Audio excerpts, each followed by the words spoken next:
Banyak hal positif gitu ya untuk semua teknologi ini, tetapi perlu aware dengan hal-hal negatif atau potensi yang merusak. Seharusnya justru hari-hari ini anak-anak Tuhan harus sering bergaul dengan Tuhan supaya ketika melakukan kehidupan sehari-hari itu sikap kita tetap seperti yang Tuhan mau. Iya.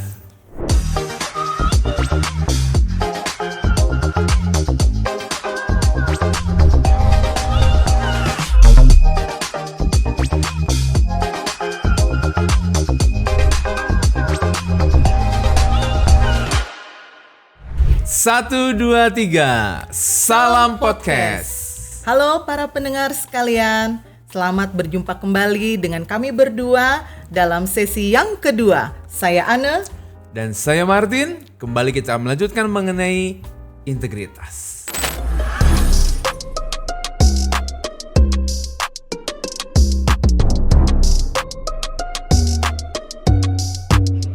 Ya, baik. Miss Yuli, Miss Santi, Halo. kembali lagi bertemu dengan kami di sini. Kita ngobrol-ngobrol Ya, lagi. kita ngobrol lagi ayo, ya seru-seruan mengenai lagi. poin penting ini nih, integritas. Gemeteran. Nah, takut. Ya oke. Jadi ada hal yang menarik ya bagi kita anak-anak Tuhan. Ini tuh penting banget integritas, penting banget. Yes. Nah tapi cara pandang dunia, kadang-kadang dunia ini melihat hasil yang paling penting. Entah jujur, entah nggak jujur. Ya mereka bisa kompromi dengan hal-hal seperti itu. Nah gimana kira-kira? Menurut Miss Santi dulu deh. Kira-kira gimana nih pandangan seperti ini? Integritas itu penting atau enggak begitu ya? Betul. Kalau menurut pemikiran saya integritas tetap penting sih. Memang dunia sepertinya hanya melihat ukurannya sukses, ukurannya mungkin seberapa banyak begitu ya. Caranya seperti apa? Terserah lo begitu ya. Tapi kalau apalagi kita anak Tuhan ya, dari sudut pandang anak Tuhan, pandangan Kristiani begitu ya, namanya integritas itu menjadi satu bagian yang penting kalau menurut saya. Seberapa penting? Menurut saya penting sekali. Karena kalau sebelumnya kita diskusi ya, integritas itu seperti buku yang terbuka dari sebuah kehidupan. Ya kita tentunya harus punya hikmat ya, cara mengaturnya betul. seperti apa. Tetapi artinya apa yang kita kerjakan yaitu akan datang dari hati kita dan kita mengerjakannya dengan jujur dan tanggung jawab. Dan itu kan integritas di dalamnya. Enggak kalau dalam pekerjaan mungkin enggak sikut orang gitu ya, enggak nusuk orang dari belakang mungkin atau Betul. apalagi lah istilahnya begitu ya. Buat saya itu penting. Oke, jadi hasil akhir memang penting, tapi proses untuk mencapai ke situ Iya. perlunya sebuah integritas, gitu ya? Iya, Oke, betul. dari Miss Yuli gimana Miss Yuli? Saya mungkin nambahin ya, kita memang sebagai anak-anak Tuhan prinsipnya perlu mendengar apa kata Tuhan. Jadi makanya prinsip firman Tuhan kan hiduplah takut akan Tuhan, bukan takut sama manusia gitu ya. Jadi artinya ukuran kesuksesan kita bukan dengan ukuran manusia harusnya sebagai anak-anak Tuhan. Kalau bicara konteks integritas artinya ketika kita melakukan apa yang benar yang Tuhan mau, nilai itu sukses di mata Tuhan. Iya. Mungkin berbeda dengan nilai manusia begitu ya. Tetapi itu yang perlu kita pegang sebagai prinsip dan value hidup kita. Dunia ini boleh berubah tapi integritas hidup kita nggak boleh berubah gitu ya. Apalagi di dalam kancah kehidupan dunia semakin sulit ya. Sulit ekonomi, sulit dalam hal kesehatan. Banyak sekali celah-celah untuk kita mengabaikan integritas kita demi mencapai sesuatu yang kita inginkan gitu ya. Tetapi ya sekali lagi kalau kita sebagai anak-anak Tuhan perlu kembali apa yang Tuhan katakan, bukan semata-mata yang manusia katakan. Manusia boleh katakan sukses banyak duit gitu ya, titel setinggi mungkin gitu ya, semuanya tersedia begitu ya. Bukan itu ukuran kesuksesan kita, tetapi ukuran Tuhan lah yang harus menjadi foundation di dalam kita hidup berintegritas. Menurut saya sebegitu. Jadi makanya integritas itu ya penting sekali seperti yang tadi Miss Santi bilang ya. Gitu. Oke. Ya, jadi satu hal yang penting adalah sukses bagi kita adalah sukses untuk melakukan apa Apa kata yang Tuhan Tuhan ya, mau. bukan Betul. dari cara pandang Cara pandang dunia ini. manusia. Luar biasa di sana. Mr. Martin, tadi saya sempat menangkap satu kata nih Oke. dari Misanti ya, berhikmat. Nah, sekarang pertanyaannya, apa sih perbedaannya berintegritas dengan berhikmat? Nah, silahkan mau dijawab oleh Misanti dulu, atau Sweet dulu ya. Miss Yuli silahkan. Ya boleh ya. Berhikmat apa bedanya sama berintegritas ya? Jadi kalau kita sering dengar ya telur dulu apa ayam dulu ya, berintegritas dulu Iya, berhikmat iya, dulu iya, ya, mungkin gitu kali ya. Iya, jadi saya pikir kembali ke kitab Amsal ya. Amsal itu kan bicara hikmat ya. Jadi yang saya pahami hikmat yang dibicarakan oleh si Amsal ini adalah Kristus sendiri sebetulnya. Jadi artinya kita bisa hidup berintegritas ketika kita lebih dulu mengambil hikmat dari Tuhan sendiri.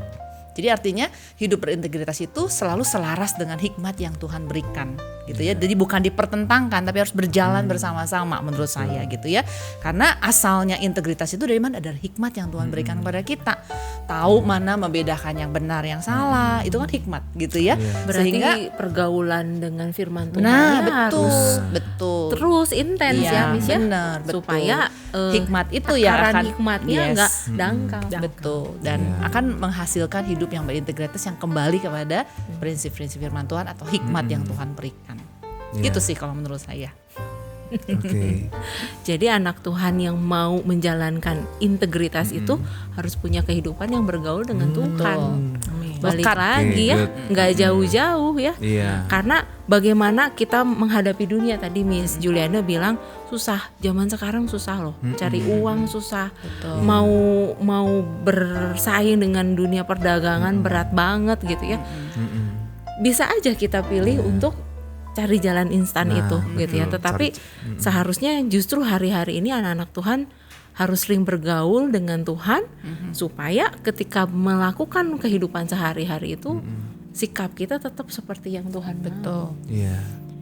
Jadi target kita bukan itu tadi, kita nggak mencapai target apa kata orang gitu ya, apa kata dunia, tapi kita betul-betul mencapai keinginan apa kata Tuhan dalam kehidupan kita, sehingga kita harus Iya. bergaul dengan Tuhan. Firman Tuhan. Luar biasa misalnya. Ada satu contoh Mr. Martin, di pelayanan saya di jemaat ya, ada jemaat cerita begini. Ini contoh dalam kehidupan pekerjaan ya.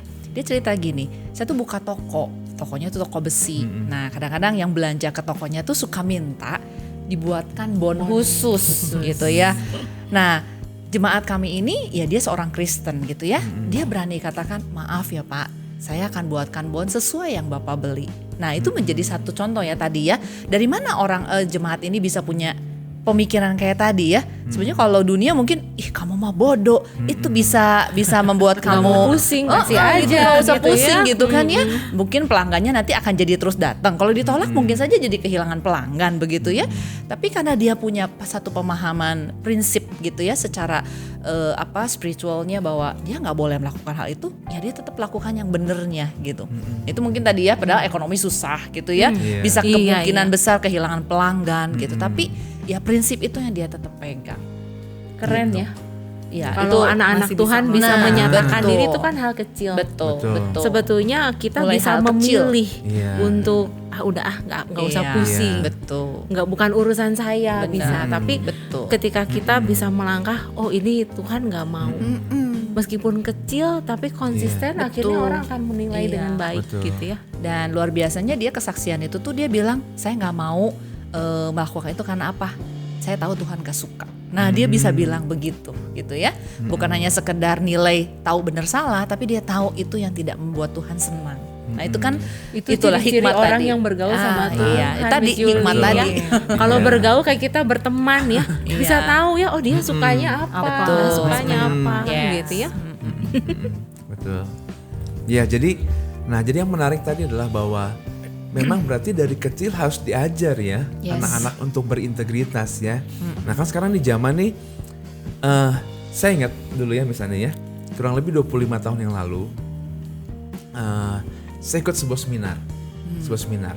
Nah dalam seminar ini disampaikanlah nanti sekian tahun kemudian akan ada masa-masa di mana orang akan memegang handphone dan dia sendirian bisa nonton TV, lihat YouTube gitu ya dan sebagainya. Kayak- 25 tahun ya, wow. Ini setelah 25 tahun.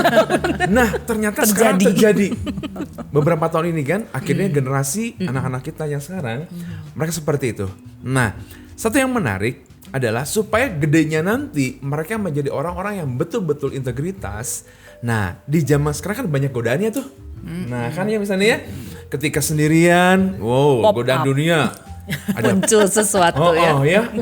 Bisa. Siapa yang tahu tuh di kamar lagi ngapain kan?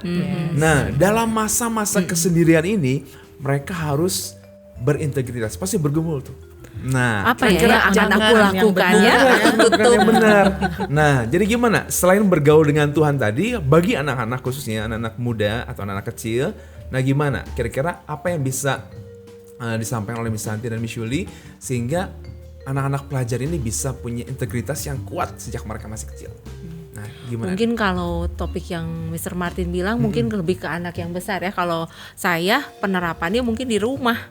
Kalau di sekolah dengan anak-anak TK saya sibuk dengan mami papinya.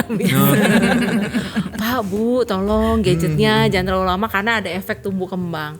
Tapi kalau dikaitkan dengan integritas saya mungkin sedang belajar. Karena hari ini tuh memang banyak keluarga bingung. Keluar takut begitu ya karena masih COVID begitu ya, di rumah nggak ada pilihan gitu ya.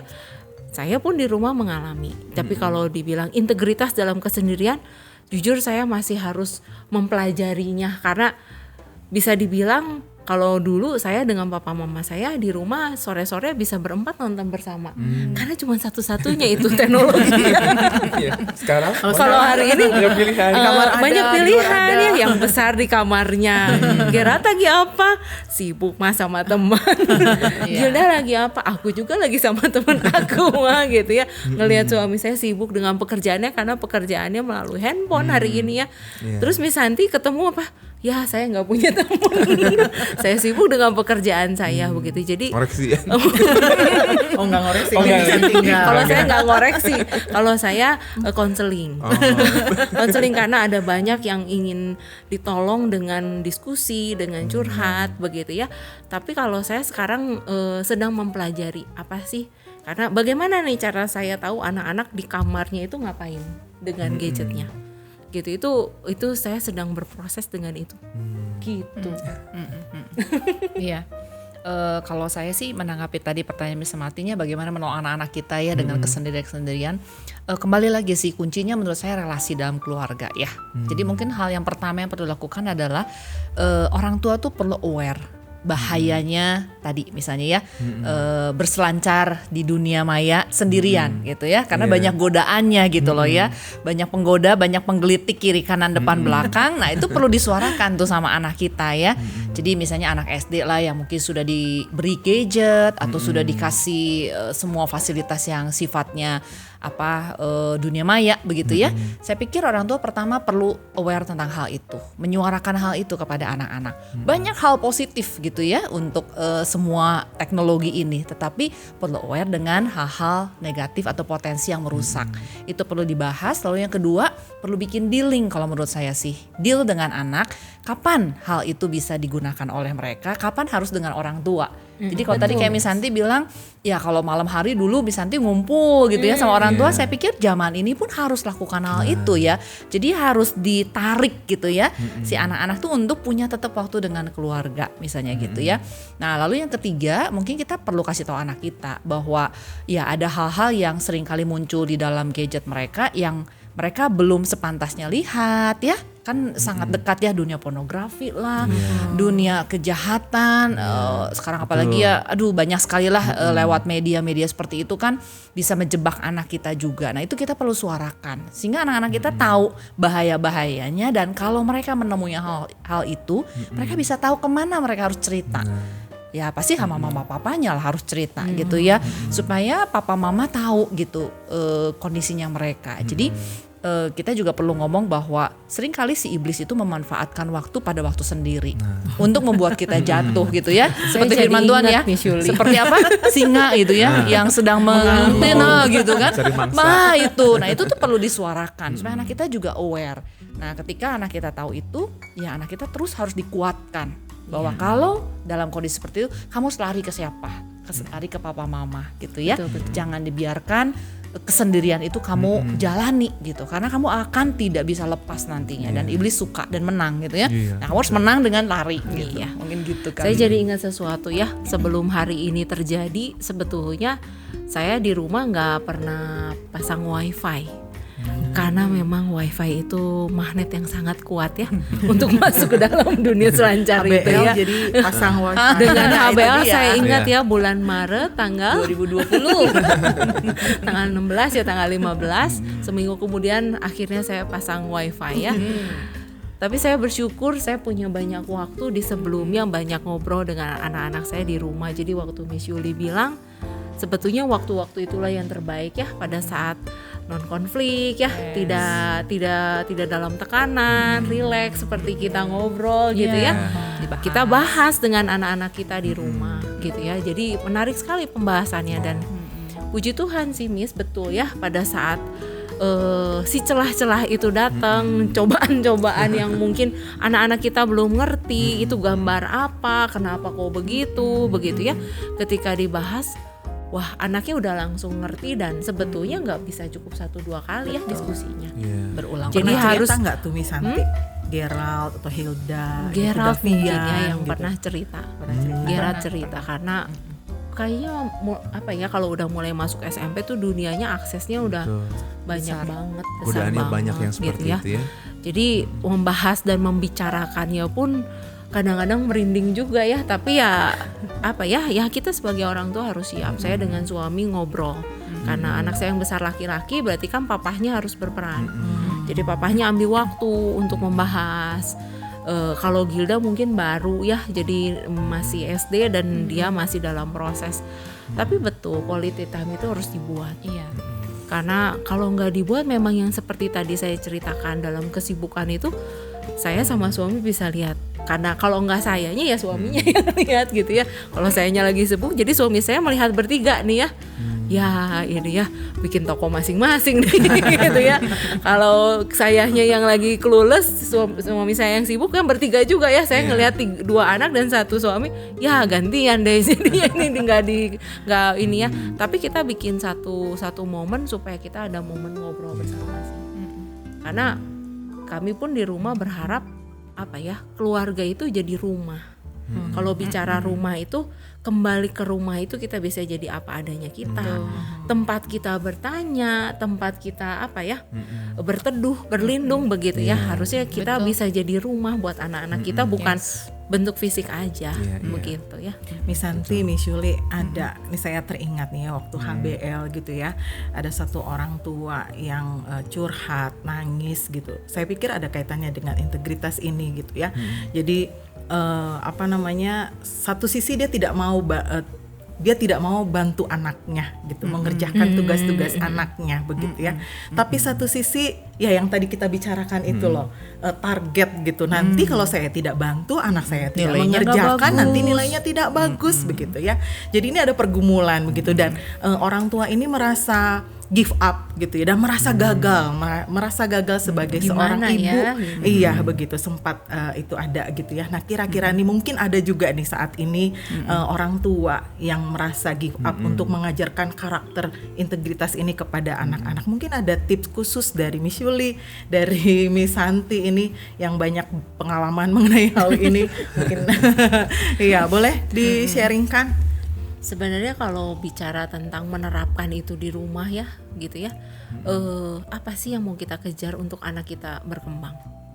Apakah sebuah kesuksesan dengan kalau anak-anak ya nilainya berapa ya, karena di rumah saya nggak pernah pasang target nilainya harus 100 misalnya ya, kalau nggak 100 nggak boleh A B C D misalnya ya. Mana yang mau kita kejar? Kadang-kadang orang tua tuh mau semuanya. Good point. Kalau saya belajar mengenal diri saya dan saya menginginkan sesuatu untuk anak saya selalu berbagi ke banyak keluarga. saya mau karakter anak saya yang terbentuk. Tapi saya berarti nggak bisa ngambil semuanya, karena pada saat proses pembentukan itu mungkin ada rasa ruang gagal. Jadi kalau contoh saya cerita dengan anak yang kedua ya, nilai anak saya yang kedua waktu HBL nggak bagus-bagus amat, kadang-kadang membuat saya menangis. Yang nangis mamanya.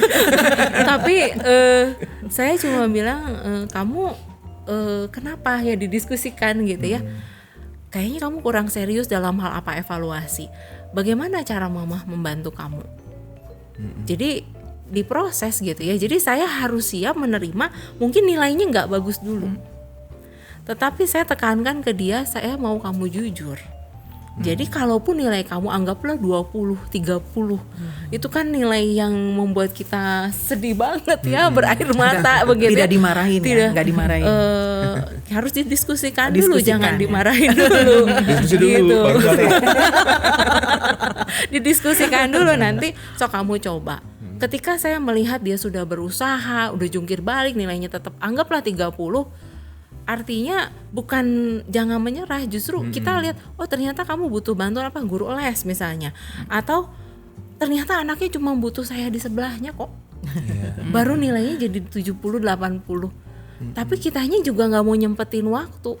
Jadi kalau menurut saya jangan jadi orang tua yang serakah ya, mau semuanya tapi usahanya instan. Bisa lagi ya. Gitu ya. Jadi dalam penerapannya itu fokus dulu, saya mau kejar apa. Kalau memang saya cuman sebagai orang tua cuma mau hasil, ya pakai cara apapun bisa kok. Tetapi kalau bicara tentang pembentukan karakter, kejujuran apalagi gitu, integritas kan bicara jujur, bicara taat begitu ya, itu kan proses yang tidak mudah. Jadi pada saat kita mengerti maunya kita apa, cara mendampingi pun akan satu-satu. Jadi intinya saya sebagai orang tua berdamai dulu ya. Tenang San, kalau nilai anak kamu masih merah. Tenang San, kalau dianya masih yang penting merah, anaknya menunjukkan sikap berjuang kok. Betul. Begitu ya. Setuju. Itu sih mungkin ya, setuju. Ya mungkin kalau untuk orang tua yang tadi merasa gagal misalnya ya, kalau menurut saya kita gagal kalau kita tidak melakukan apa-apa, dan kalau terjadi kegagalan lalu kita tidak bangkit lagi, itu betul gagal. Ya. Tapi kalau kita gagal, bersyukur, kita sadari bahwa kita gagal, artinya kita tahu diberi hikmat untuk ayo dari kegagalan ini harus berbuat apa menjadi lebih baik. Itu menurut saya malah tidak gagal gitu ya. Dan saya setuju dengan Miss Santi tadi, ketika anak kita mengalami sesuatu yang mungkin tidak sesuai dengan harapan kita, yang harus evaluasi adalah kita sebetulnya ya. Ya saya pun sadar ya, saya sebagai mami kadang-kadang suka menuntut anak saya tuh tinggi gitu ya, apalagi anak saya 1 gitu. Kadang-kadang sangat menyadari banget kayaknya nih Mami Yuli tuh standarnya tinggi banget gitu sama anaknya gitu ya. Saya harus menyesuaikan gitu ya, karena anak saya pun atau anak kita pun juga individu yang berbeda, punya ciri khas dan keunikan dirinya gitu. Nggak bisa keinginan saya sebagai mama, meskipun saya anaknya 1, kamu harus seperti yang mami mau, nggak bisa seperti itu. Dan kadang-kadang kita memang perlu izinkan anak kita gagal. Saya ingat kemarin sesinya Ibu Charlotte tuh ya, bagaimana supaya anak kita tuh bisa persevering gitu ya. Izinkan kegagalan, karena anak yang pernah mengalami kegagalan itu akan punya karakter yang tangguh. Karena apa? Belajar dari kegagalan untuk menjadi lebih baik tuh harus berjuang, harus tekun, harus berusaha, nggak cepat menyerah, nggak putus asa. Nah jadi begitu ya. Jadi kalau misalnya anak kita belum berhasil, terimalah begitu ya. Jangan merasa bahwa anak hasilnya jelek, mami yang merasa malu gitu ya. Nggak perlu begitu saya rasa. Kadang-kadang gitu ya. suka gini Miss Yuli, misalnya hari ini suruh bawa tugas apa, kalau di SD kan banyak ya. Apa tuh misalnya harus bawa kuas gitu ya, atau harus bawa apa gitu ya. Enggak karena bawa, maminya nggak masukin gitu ya. Nanti di rumah jadi konflik ya. Mami sih nggak masukin. Nah mami sih yang nggak masukin kayaknya ya. Kurang lebih Miss. Tapi menurut saya bukan itunya ya. Tapi ketika dia nggak bawa kan harusnya si anak itu inget ya. Berikutnya saya harus tanggung jawab dengan tugas saya. Betul, gitu ya. Betul. Dan berintegritas artinya juga bertanggung jawab ya. Iya betul. Dan itu kan ruang lingkupnya kan anak usia berapa ya, 2-10 tahun ya, 0-10 tahun itu masa pembentukan yang luar biasa. Masa ya. Makanya lingkungan sekolah kita kan dibentuk dengan salah satu visi kita kan integritas. Integritas. Lingkungan kita harus diciptakan bahwa bukan hanya di sekolah, tapi suasana rumah harus kita dukung sama-sama juga, gitu. Iya. Setuju. Jadi betul, kalau tadi kita bahas misalnya ya, berarti rumah tuh penting banget ya untuk menanamkan integritas ya. Bagaimana seorang anak merasa diterima ketika nilainya 100 dipuji, nilainya jelek Diterima. Diapain ya? Saya punya Ditebak cerita belum? saya baru kemarin saya punya cerita lucu tentang hal ini nih Miss Martin ya. Jadi saya tanya gitu kan, kalau anak dapat nilai 100 gitu mama senang gitu. Terus kalau kamu dapat nilainya tidak 100 gimana? Anak itu jawabnya seperti ini Miss Martin, Miss Juli, Miss Ati. Apa tuh artinya itu? Apa ya? Dipuji juga, cuma agak panjang dikit. Diomelin gitu ya. dipuji tapi gak jelas. Kurang clear bahasanya. Kurang clear.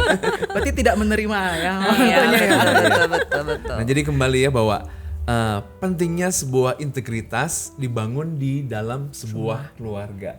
Karena ketika penerimaan itu muncul dalam sebuah keluarga, maka anak-anak akan bertumbuh berkembang dengan sebuah karakter Kristus yang luar biasa. Ya, Apa oke. adanya ya. Apa adanya ya. Oke, luar biasa pembicaraan kita pada podcast hari ini, Miss Julie dengan Miss Santi.